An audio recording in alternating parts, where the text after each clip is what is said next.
Avec 150 partants, le 31e rallye du Touquet, Pas-de-Calais, occupe désormais une place prépondérante dans le championnat de France des rallyes. Exit le championnat d'Europe et vive le championnat de France amateur, véritable réservoir de talent. Le résultat est immédiat avec un nombre record d'engagés. C'est une nouvelle fois la bagarre Peugeot-Renault qui retient toutes les attentions, d'autant que les Méganes, depuis le rallye du Mont-Blanc, ont retrouvé le chemin de la victoire et des points précieux qui leur faisaient défaut. Transition toute trouvée, direction la première des 18 spéciales pour vérifier la performance des Bleus. D'entrée, Bugalski confirme en réalisant 2 temps scratch, histoire de prendre le large avec plus de 5 secondes d'avance au premier regroupement à la Capelle.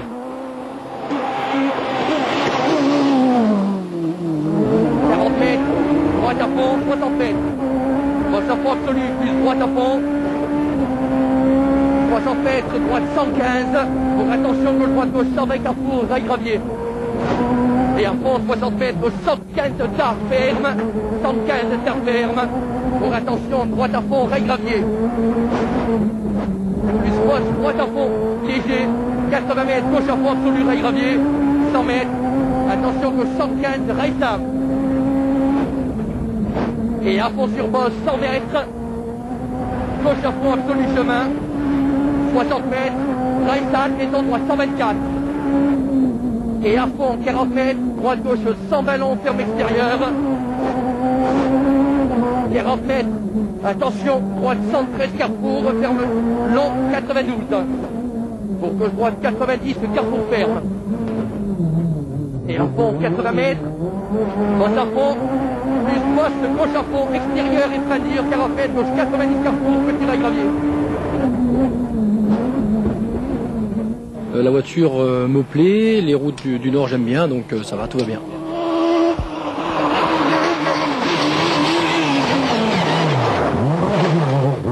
Dans le camp Peugeot, Panizzi implore la pluie et limite les écarts par rapport à la plus rapide des Méganes. Il est deuxième après 3 spéciales.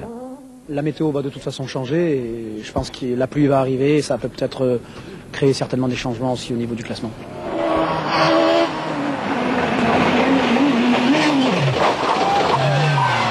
Du côté de François Delecourt, on est déjà à l'attaque. Premier incident pour le nordiste avec un pommeau de vitesse qui lui reste dans les mains, mais son salut viendra du ciel, il ne le sait que trop. J'ai tellement cru en la pluie hier, vu les informations et la météo, qui était absolument radical de ce côté-là, il allait pleuvoir, et on a choisi que 2 slicks à l'avant. Donc s'il pleut pas, on est effectivement très mal. Dans le camp Renault, Serge Jordan complète le quatuor en imposant sa Mégane dans la spéciale des 2 caps. Le Normand est bien présent dans le combat qui se dessine, d'autant que ce terrain est propice aux exploits. On ne sait pas ce qui va se passer sur le plan météo. Il faut garder des pneus pour l'après-midi. Donc ça, généralement, le Normand, il n'est pas trop mauvais à l'économie. Dans le championnat de France amateur, particulièrement intéressant à suivre, la lutte attendue est engagée entre le Lorrain Benoît Rousselot et le Martiniquais Simon Jean-Joseph, auteur déjà cette saison de 2 belles victoires.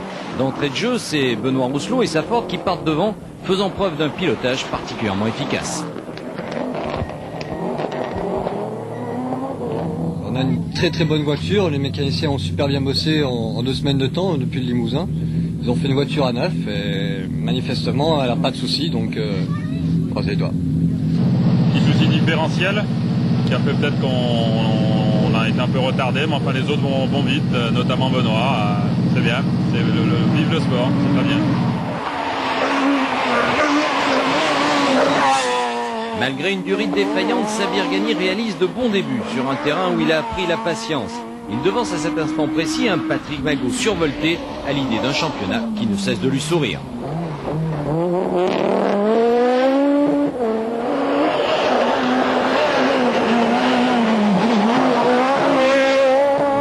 Bon, les 4 grosses, on a le plus petit écart qu'on ait jamais eu depuis le début de l'année. Donc on est content. Au rallye du Touquet, c'est une tradition. Les Anglais et les Belges se mêlent souvent à la lutte. Le plus rapide, c'est lui. Regardez-le bien, Chris Prinsen, du haut de ses 23 ans. Il est 9e après 3 spéciales. Présence remarquée dans le Pas-de-Calais, championnat oblige, dupe de l'âge et de sa traditionnelle M3. Peu adapté sur ce type de terrain, il est vrai, il le reconnaît lui-même. On est vraiment surpris. Donc je reste prudent, j'ai la prétention de rester prudent. Bon, c'est pas un terrain idéal, je pense, pour la BM, mais s'il pleut, ça va aller bien après.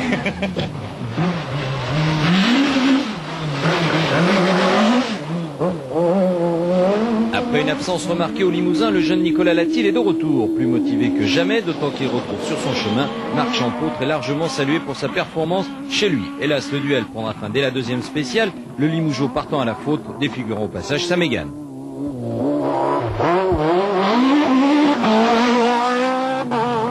Lui, c'est François Pointer. Après sa déconvenue de la précédente épreuve, il prendra les commandes du groupe N devant Eddy Mercier, le Haut-Savoyard. Cet avantage, il saura le préserver sur l'ensemble de la première étape. Samedi, il est 13h et les dieux du ciel ouvrent les vannes sur le 37e rallye du Touquet, Pas-de-Calais. La pluie est là, François Delecourt aussi, la 306 Maxi numéro 2 s'empare du commandement.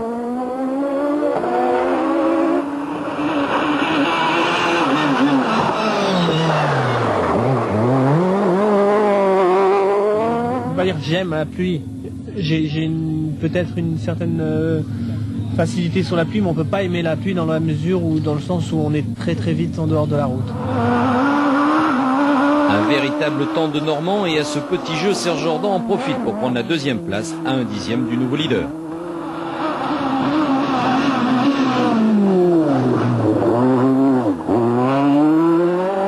C'est vraiment du rallye avec un grand R et je pense que celui qui va gagner sera un pilote avec un grand P.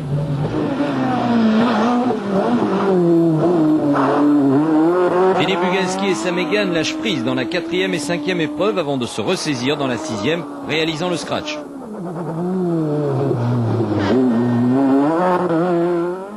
On attendait la pluie, donc on l'a trouvé, et partir avec le numéro 1 dans les deux premières spéciales très glissantes, c'était pas évident, j'ai vidé les flaques à mes petits camarades, donc j'étais pas trop dans le coup, et puis les autres spéciales, ça a bien été, je suis bien content. Sur ces routes détrempées, le champion de France est à la peine avec une 306 et prise de liberté. 60 mètres, 95 pour plus. 80 mètres, droit chapeau. 60 mètres, gauche 95 de plus. 60 mètres, gauche chapeau. 60 mètres. Droite vers 95 pour plus. Gauche chapeau, 30 mètres. Gauche 100 pour plus. Gauche chapeau, 80 mètres. Gauche, droite 100, 80 mètres, droite 90. Droite à fond, gauche à fond, 60 mètres. Gauche 95 au plus. Gauche à fond, long sur gauche, 200 mètres. Au poteau, attention, gauche 85, même de gravier.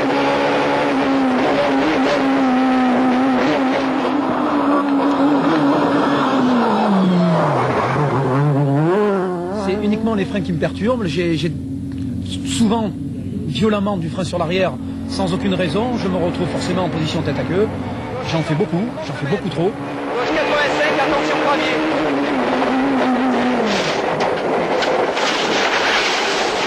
Allez, cale pas.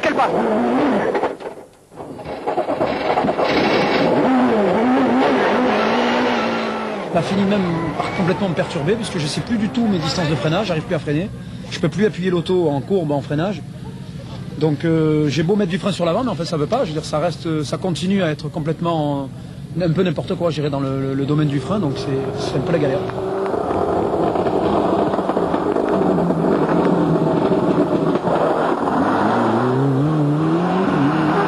Après avoir dominé son sujet, Benoît Rousselot repart bredouille du Touquet. Il abandonne à la sortie la spéciale de Vierre sur ennui mécanique. Désormais, le Dauphin devient le leader et Simon Jean-Joseph passe son temps à croiser le fer avec une certaine Saxo rouge.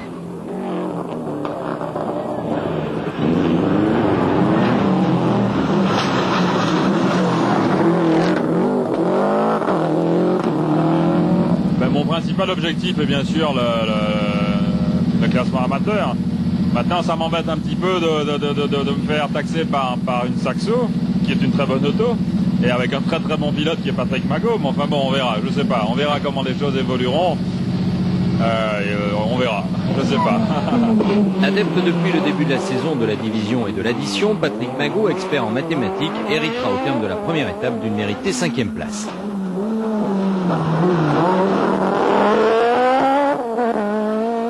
c'est surtout le championnat, essayer de marquer 20 points, ça serait un bon résultat. Si on peut en marquer un peu plus, ça serait bien.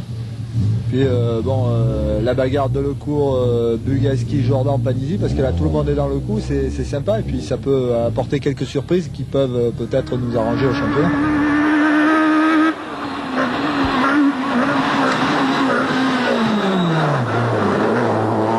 Samir Gagny rejoindra le regroupement de Montreuil et un peu plus tard le terme de la première étape en leader du classement promotion et 6e au général.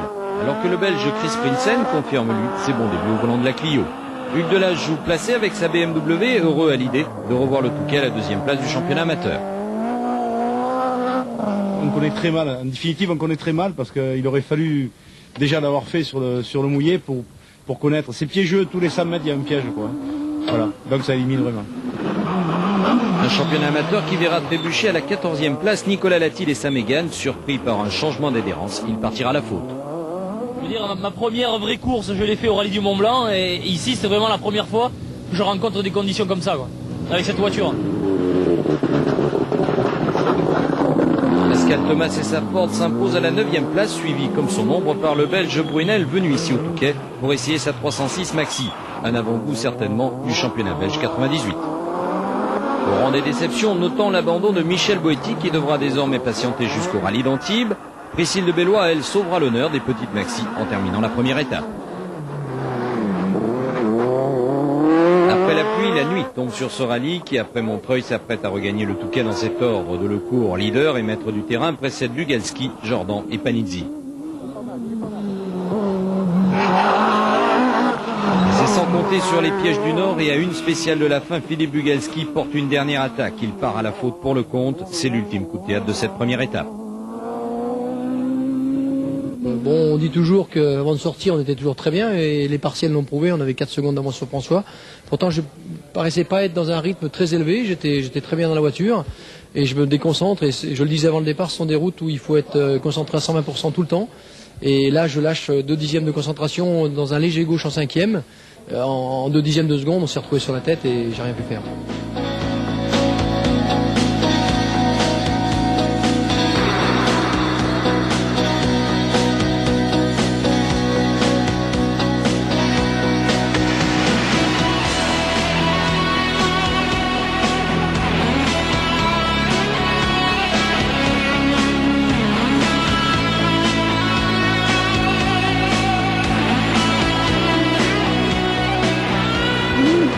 Dimanche, 2e étape, malgré quelques rayons de soleil, les conditions météo sont plus incertaines que jamais lorsque s'élance le leader François Delecourt, qui ne sait pas encore qu'il va être le héros malheureux du 2e coup de théâtre.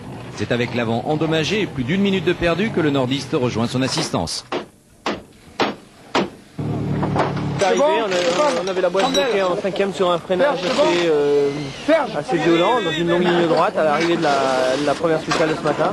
Et on est dû mourir dans le bas-côté, il y avait un arbre, on a endommagé un petit peu le radiateur, on a quand même perdu pas mal de temps, le temps de pouvoir sortir du fossé un petit peu et demander l'aide des spectateurs. Après une intervention musclée mais nécessaire, François Delecourt repart à la 3e place avant de voir à nouveau sa marche en avant contrariée par des problèmes mécaniques persistants.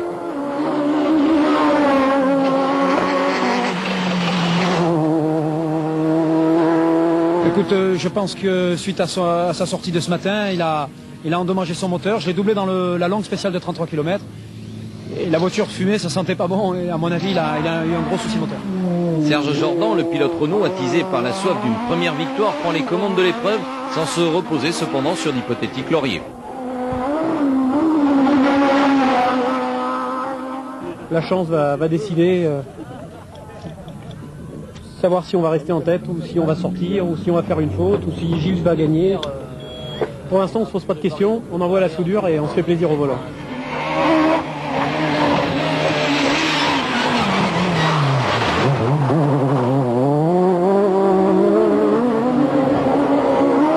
Avec 14 secondes de retard à ce stade de la course, Panizzi sort ses griffes. Ces 14 secondes qui nous séparent de Serge, c'est vraiment très peu, c'est vrai. Habituellement, je serais plutôt très chaud pour aller le chercher. Bon, là, je le suis un petit peu moins. Je dis pas que je vais pas tenter, mais je vais pas prendre des risques inconsidérés pour le faire.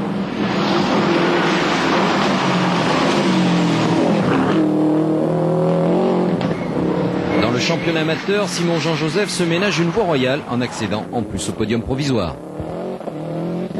Nous, on n'est pas à maximum attaque puisqu'on a une confortable avance sur le deuxième dans notre catégorie et qu'on essaiera de garder notre troisième place au scratch sans prendre aucun risque. Donc bon, c'est bien et c'est pas bien, mais enfin c'est surtout une très bonne expérience en tout cas pour l'année prochaine.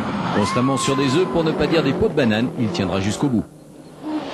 Avant et après le regroupement de Samé, c'est Patrick Magot qui continue ses calculs avec une 4e place qui se dessine et qui lui permet d'occuper une probante 2e place au championnat. On avait dit on fera les courses les unes après les autres et ben là ça s'avère payant et on a surtout une bonne équipe, des gens très motivés et ça se passe très très bien. Au terme des 18 spéciales du rallye, la 5e place revient à l'expérimenté Pascal Thomas, alors que la 6e place salue la performance du jeune Belge Chris Prinsen et de sa Clio pour la première fois hors de son pays. Pour le groupe N, François Pointet ne laissera à personne le soin de prendre les commandes et fort logiquement, il s'emparera de la 7e place devant l'autre Mitsubishi, celle d'Elie Mercier.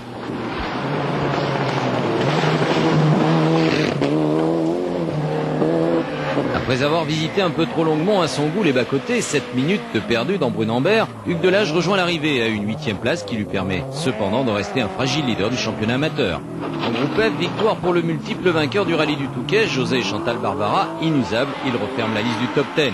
Absent de cette liste, on notera l'abandon de Gagny, Brunel et le long calvaire de Nicolas Latil.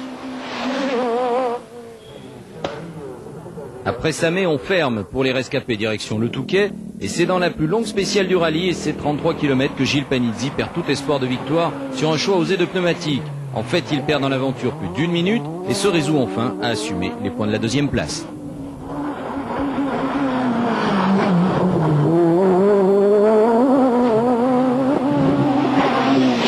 Tous ceux qui ont vécu cette manche du championnat de France vous le diront, ce fut un grand combat dans des conditions extrêmes où seuls l'emportent les plus rapides, les plus aguerris et les plus patients. En un mot, ceux qui ne commettent aucune erreur, Serge Jordan et Jacques Boyer remportent leur première grande victoire, ils faisaient partie de cela.